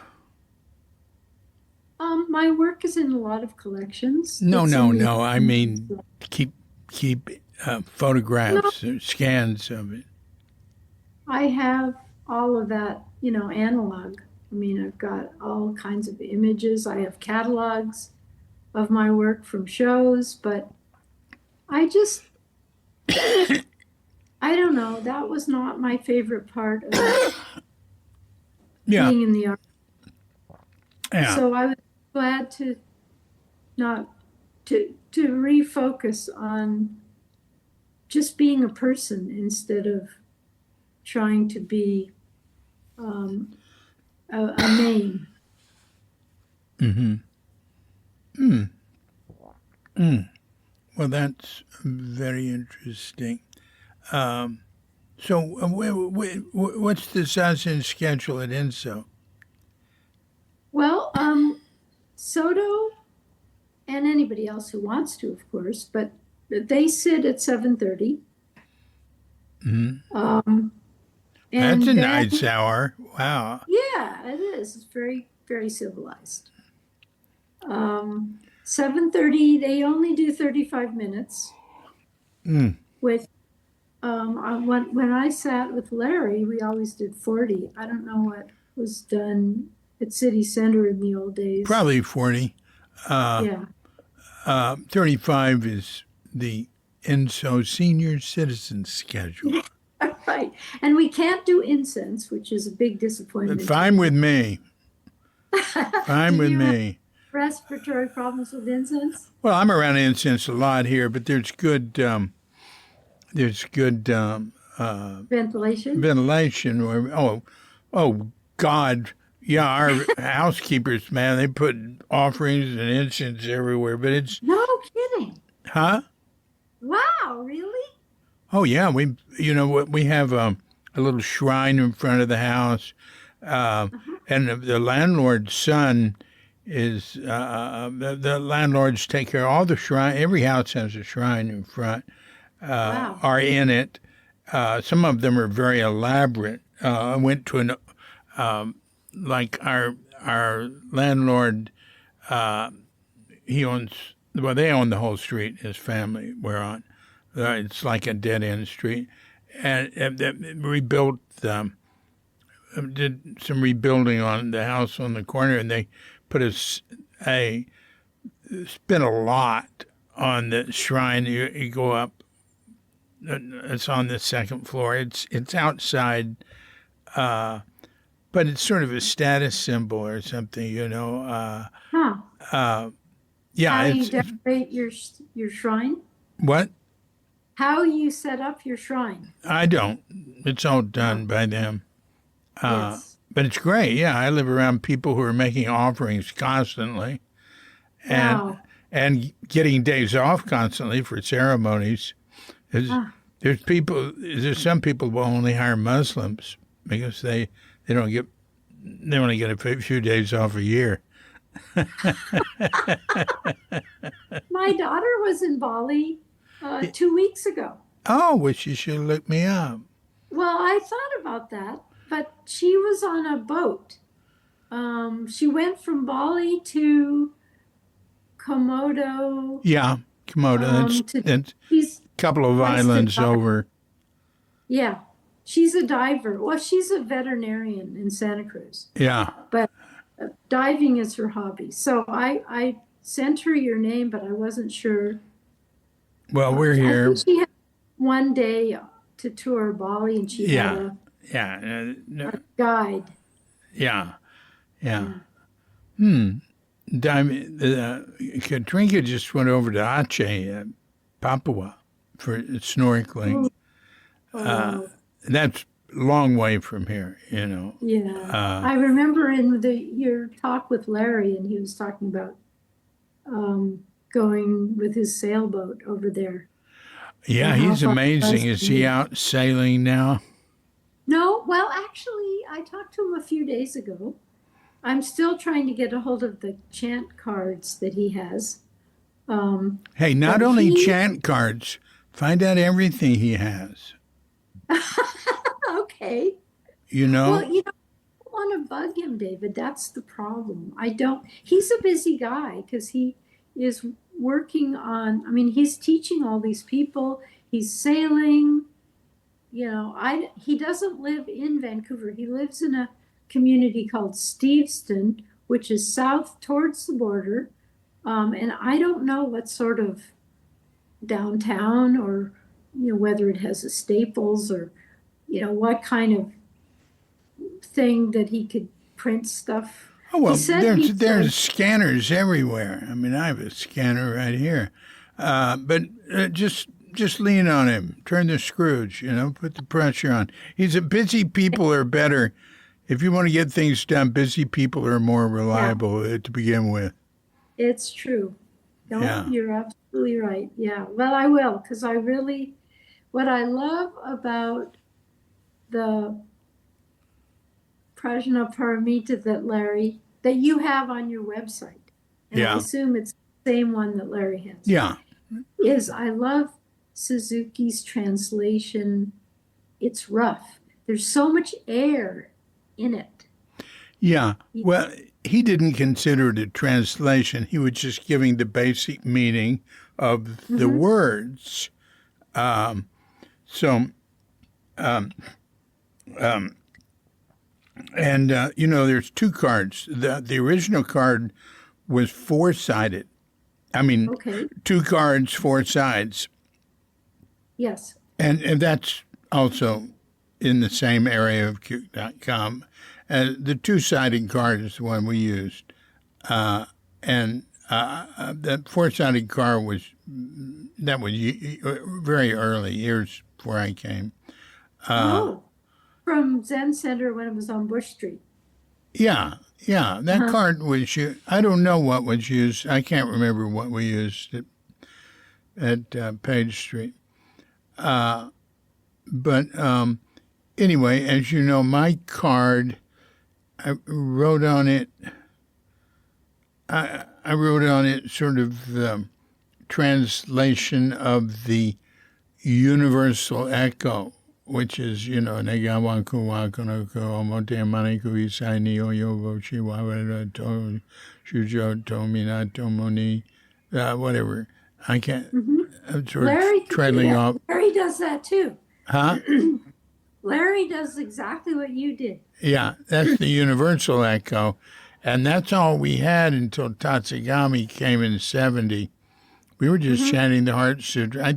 I think we might have, Tobin might have put in Dahi Shindarani in the evening. But you know, I can't quite remember when that came in. But then in 70, when Tatsugami came, we got all these complicated echoes Yeah. or Well, have you seen what dedications. they? I'm going to explain it. Echoes are the dedications of the merit from chanting the sutra, and they're recited by one person. Uh-huh. Yeah, but you were saying, Right. It's like a caller. The caller. I'm new to the service here. I'm new to the service, and I'm trying to wrap my head around it because it was translated. And the first, when I did the service, they only do service, they do the robe chant when you're still on the Zafu on Tuesdays, and then they do the Heart Sutra, and they do the vows. uh huh. Oh, that's it? But That's what, they don't have a big long morning service, just the Heart Sutra and the four no. vows? That's good. Yeah. But but even so, since I had never chanted in English, and I'm looking at the translation and I'm going, ancient twisted karma? Wow, that's weird. And so I Oh, wasn't sure that it didn't sit well with me. I tell you, I say that to people here, and that they say, "Oh, that's the part that they really love." So finally, when Reb moved here, I asked him because I wanted to know where did this translation come from, because it's got to be in Sanskrit or something originally, or they don't know. Reb says they don't know what language it was in originally because nobody wait. knows what language the Buddha spoke. It was Oh, a vernacular but something. you know, what we chant there isn't what Buddha was, the original Buddhists were chanting or anything. Well, the hearts, the Prajnaparamita, isn't that? No, no, it's 1,000 years after Buddha. Yeah, Or, it's a Sino-Japanese. That's what yeah, Reb no, is. but I mean the Heart Sutra's Mahayana. You know, Right. it's not original Buddhism. It's Mahayana. Okay. Yes. And originally it was Pali probably, Right. and then Sanskrit, uh, and Chinese, Japanese. The English translation for chanting that Peter Schneider did, that we used at Tassajara, was excellent. God, I don't know if I have that. Huh. Jane Uh, might still have those. huh? That Jane would have that, right? I should ask Jane. I should ask Jane. Uh, uh, I mean, it's not that.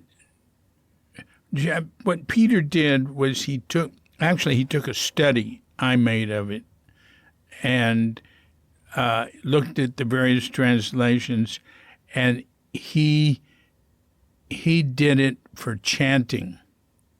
Mm-hmm. He tried to keep the same sort of rhythm that the Sino-Japanese had that we chanted. Chanting in Japanese was great. I mean, I agree. That's the only thing I had ever chanted in until yeah, I came here. I think I'd be happy just to chant it in Japanese, and then you can go read it in English Me too. later. Well, I asked Rev, like, so who did this translation? It's weird. And he just sort of looked at me and he said, well, actually, it was a committee. There might have been a later committee which never went for like something like that. You want individuals, but there might have been a committee go over it later. Might have, changed what Peter did. I Yeah, assume. I he think said, so. he told me to read this guy named Edward Kanza. Yeah, well, sure, Kansei, but Yeah. Kansei didn't do. Kansei did Sanskrit. He And he said, Reb, this is Reb. Reb said, I mean, here's where I think I fall afoul of people is like I'm too avid, you know? Like here I am, I want to know everything all at once. So I good. get these books and I'm reading, all these translations. Now I'm reading this guy named Donald Lorenz. Is that his Oh name? yeah. Wow. Yeah. History of Buddhism, because I've never read this stuff before. Yeah. So, but Reb said that what they chant at Zen Center is all based on Kanza. How do you pronounce his name? Edward Kansei. Yeah, it's all based on his translations. And then they took his translations and then they made their own version of it. And Well, they like, Peter did the Heart Sutra, and he certainly looked at Kansei's, but he looked at any translation he could, mhm, and And, the stuff he did, he also used the character studies I did of it, where I talked about the basic meaning of each word and character in the Sino-Japanese. When you were in Japan, did you study how that No, language? that's long before I went to Japan. Uh-huh. Yeah, I went to There's somebody here named Marcia Lieberman. Do you know her? No, Marcia Lieberman. Yeah. She studied, she has a degree from Berkeley in Buddhist studies. Uh-huh. Um, I don't know. I'm just fascinated with the whole idea of how you translate something that's so old, and what are your considerations for a contemporary group, Sangha, but they've settled on this committee's work. Have you seen, I have some of the chant cards here because I borrowed them so that wouldn't have to hold the pieces of paper when I'm in there, and everybody knows what they're doing. And there I am with this yellow card in front of my face, trying to keep up with it and getting the intonation right and dropping my voice in the right place and all that. And Yeah. bow, you're supposed to bow. See, I don't know how to do any of that. Well, you learn by doing it with people. It doesn't matter.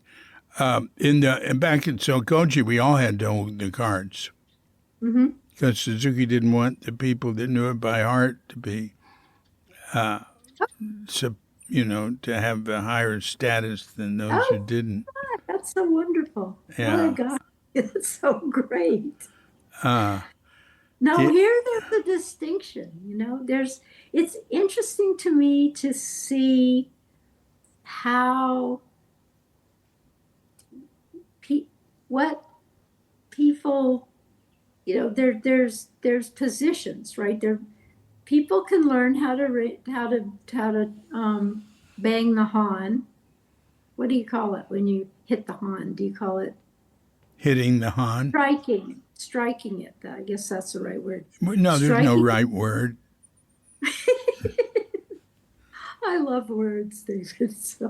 Yeah, there's nothing wrong with loving words, but Right. you said the right word. Yeah. You could have your favorite word, but there's no official right word for that. Right. Well, you can do it if you want to learn how to, if you want to do that. If you want to sit and be, is it Eno? Is the person that's... Well, Eno is the person in charge of the Zendo, yeah. Okay, there's somebody who sits there and rings the bell for the service. There's two bells. There's the big bell that they ring. And how they ring the bell is interesting to me. Do they let the reverberations go on for a while before they hit it again for the three strikes, Yeah. I like it when they let the reverberations go for a little while. And then there's a smaller bell that gets hit. I have no idea how this all works, but there's the officials. There are officials in the Zendo who, and sometimes when I go in and get my stuff and put it back into the drawer, because it took me 2 weeks to be able to get back onto a zafu. After all this time, I had to roll up some towels and just the right diameter and stuff. So anyway, I keep all the stuff in the drawer under on the tan. And so sometimes I go back in there and they're having meetings. The officials, the elders in charge of the practice, they're having meetings, and I don't think I'm supposed to eavesdrop, but it's hard for me not to because I want to know what, they're arranging for who's going to do what and how people are going to exit, and it's all still a work in progress here. Oh, there's no end to that. You know, Sure. yeah. There's I've done Vipassana retreats here, and also one with a sort of local healer, herbalist, but also Vipassana trained. He does retreats, and he has no forms like that, and no special position. He just walks in with everybody else, and we sit down. It's all very, but that's Bali. Things seem to be very loose here. Really? Aren't there like stricter protocols for some groups there? Some Buddhist groups? Well, I mean, he's a Buddhist, but his thing isn't Buddhist. It's non-sectarian. Yeah. Vipassana. Here. Vipassana. No, Vipassana, you just go sit down and you'd be sitting there when the bells are. That's here. I've only done Vipassana retreats here, but I'm doing them with Myanmar monks. And so, no, it's just an hour of sitting, an hour of walking, you know. And there's not much, very little form. After the Soto sit at 7:30, I'm calling it the Soto sit, but it's, anybody can do it, but it's more formal. Then at 9 o'clock in the morning, then it's Vipassana, or is Insight the same as Vipassana? Yeah. There's the people out in Marin. There's a center out there, which I forget what. Cornfields by Spirit Rock. Yeah. Yeah, Spirit Rock. That's it. Yeah. And then they sit at 9 o'clock. And then on Sundays, there's an open sit where people, I think, face out. Maybe the 9 o'clock people face out. I don't know. Let's see. Well, the Vipassana stuff I've done, that doesn't really matter. I mean, you're all facing like toward the altar, but it would depend on the place and the design of the room and stuff. Yeah, it's interesting. You should come visit if you ever. Do you ever get to California? I haven't been back to America since we came here in 2013. Oh, wow. And now, of course, it is a scary time to come. Well, it wouldn't be scary for me. It's scary for my friends in Canada, some of them are former Americans, they are scared to cross the border.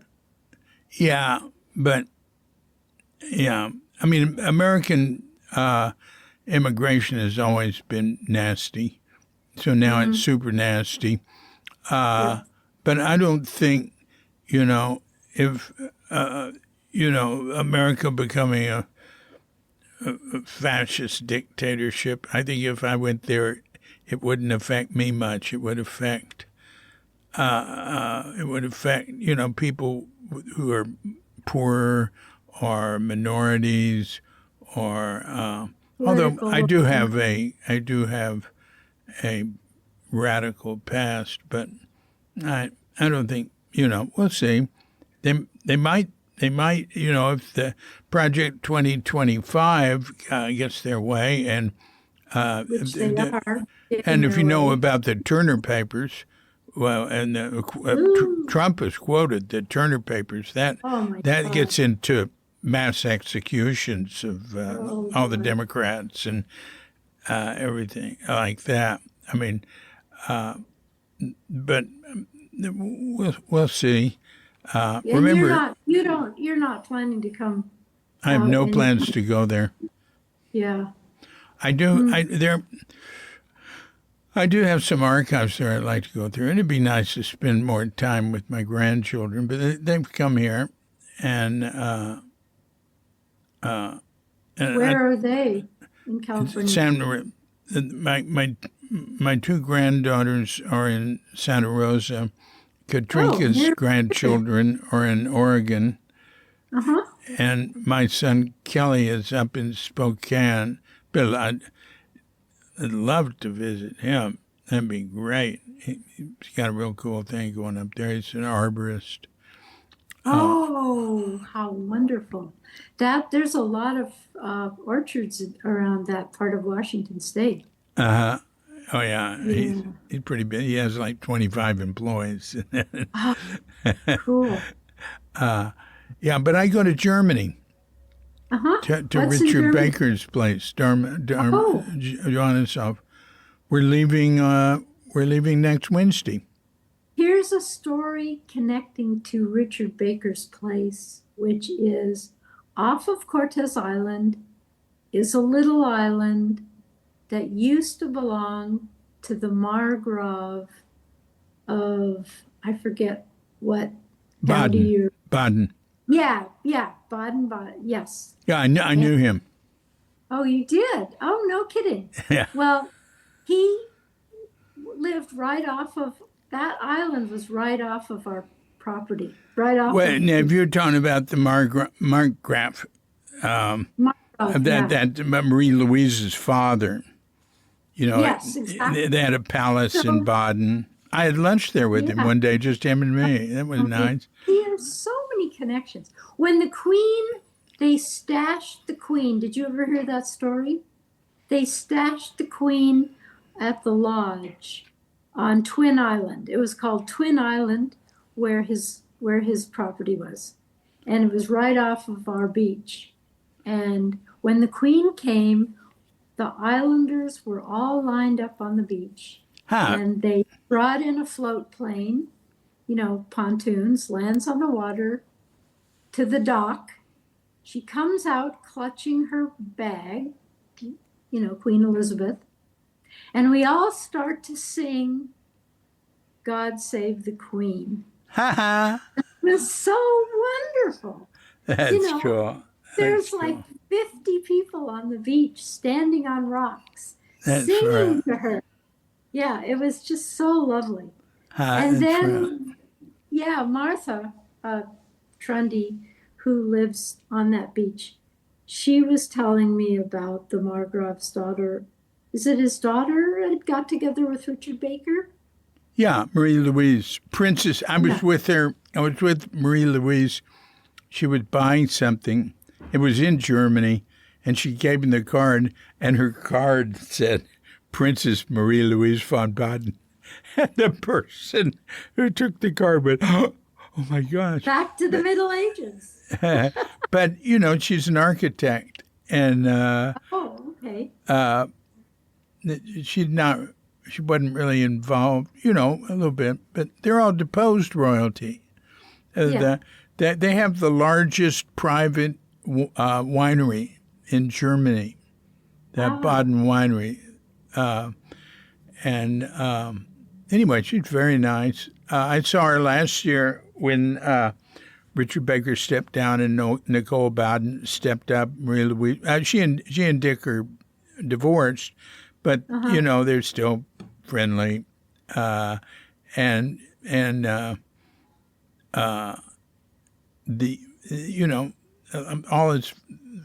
his family was there, and Marie Louise he was there. a cousin of Prince Philip's. Yeah, she knew the Queen Elizabeth. When she was a little girl, she had the kid's name for her, like Miffy or something. I don't remember what it was. But yeah, they were like extended family. Yes. And it's German. The Queen Elizabeth, the English royalty is German. And my mother looked like Queen Elizabeth. My mother was 100% German. No kidding. Yeah, and she looked. My mother looked like Queen Elizabeth. My father looked like Gorbachev. Was he German? No, Chadwick would be British, wouldn't he? Yeah, British. Gorbachev wasn't German. No, I know. Yeah. Yes. Yeah. Well, all right. Well, that's all very interesting. How long are you going to stay in Germany, David? 20 days. They're flying us there. There's no particular reason. There was a reason initially, and they bought us tickets to come for it. They invited us. Yeah, the reason I go there is because I'm a guest, and it's very comfortable, very nice. I can continue working, and they have a lovely Zendo. I sit with them, and I do dishes, and it's in the Black Forest. I call it senior citizen paradise. And so Richard and Nicole will be there the first 5 days. Mm-hmm. I just talked to him for an hour and a half. He had this stroke, and I didn't know that. Yeah, his speech. The only thing it's affected is his ability to find words. But he's got this great attitude. He's just sort of playful with it, and putting a lot of energy still into his world of words.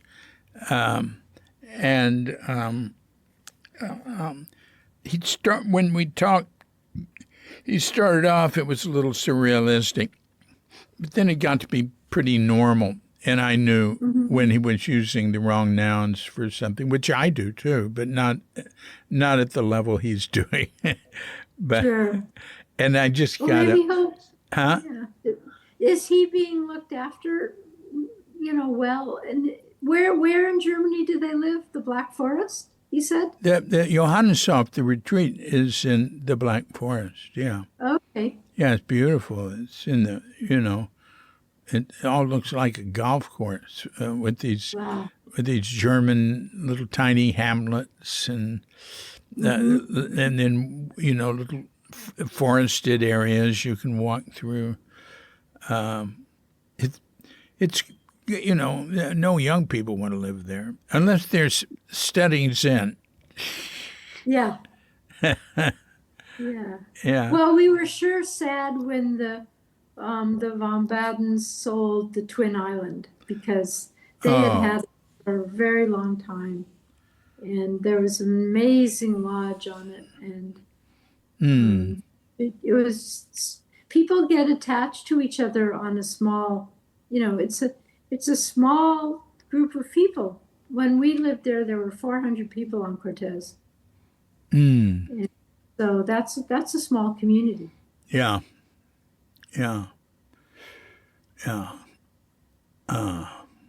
Well, look, maybe we should be concluding our talk. Sure, this has been great. I really enjoyed it. Do you have anything you'd like to say in conclusion? Just how much I love Enzo. Yeah. I appreciate it. It is just, I can't think of the superlative words to describe the peace and quiet and time for contemplation that it affords. And everybody is very, very nice, and they care about each other. I'm so pleased to be here. That's very nice. I wish you could visit. Maybe somebody would take you on a video tour. Oh, I have had video tours. I've seen a lot of it. Okay. With Susan. Yeah, I've been in touch with a number of people there.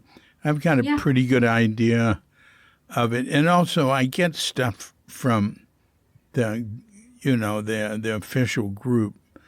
The sales pitches. I'm on the email list, and and they, I could see more. I could see more. That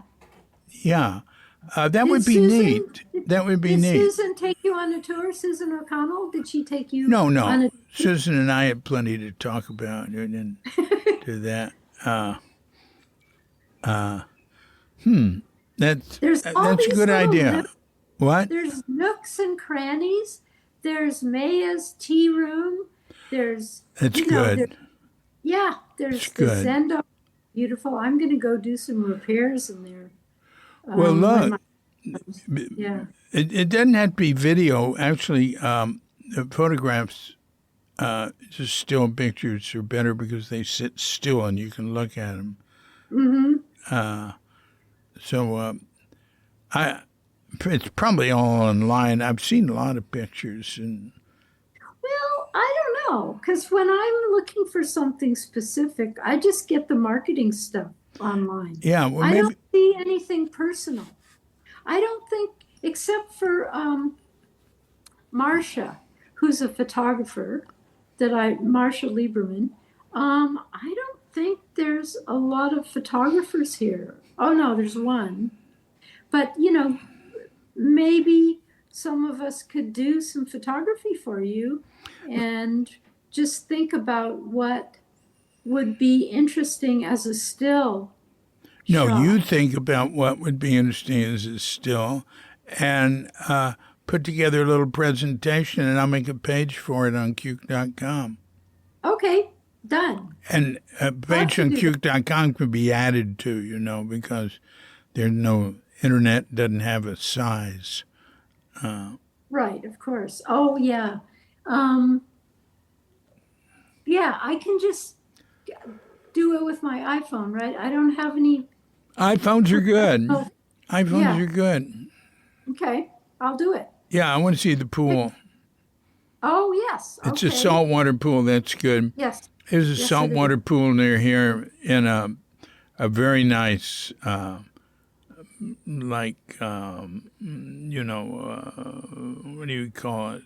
It's not a hotel. It's a small place, a villa, but, it's got a number of rooms, maybe about 8 rooms for people. And it's public. You can use it.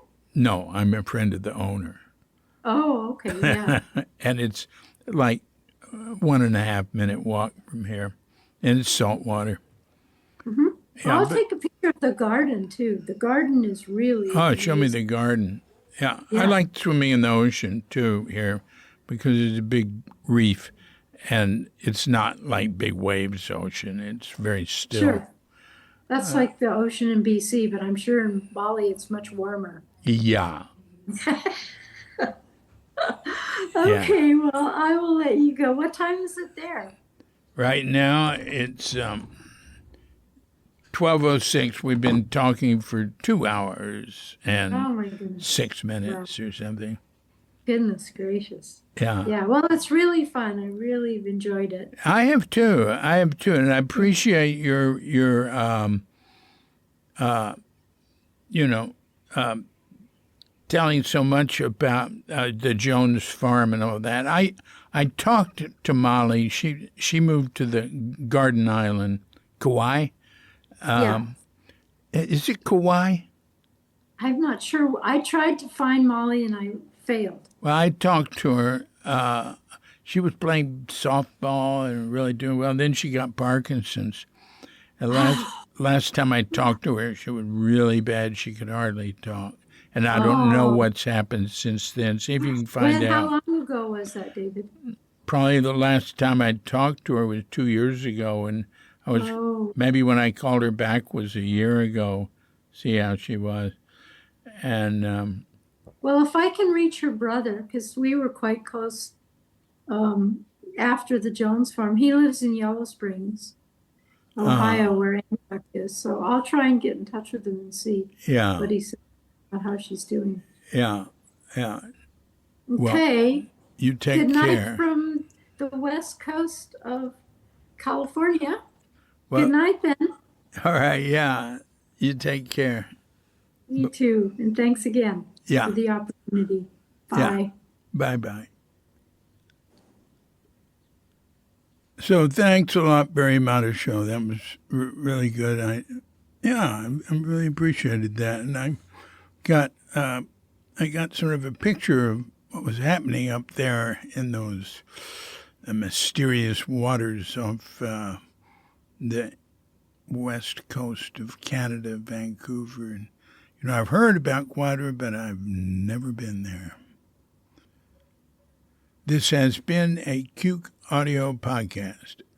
I'm DC Pubav Cuke Audio and Cuke Archives, coming to you from Sleepy Sanur with Dog and Bandita, Feline Cuchita, and dear lovely Katrinka. And we're wishing you and yours and all of us a grand awakening.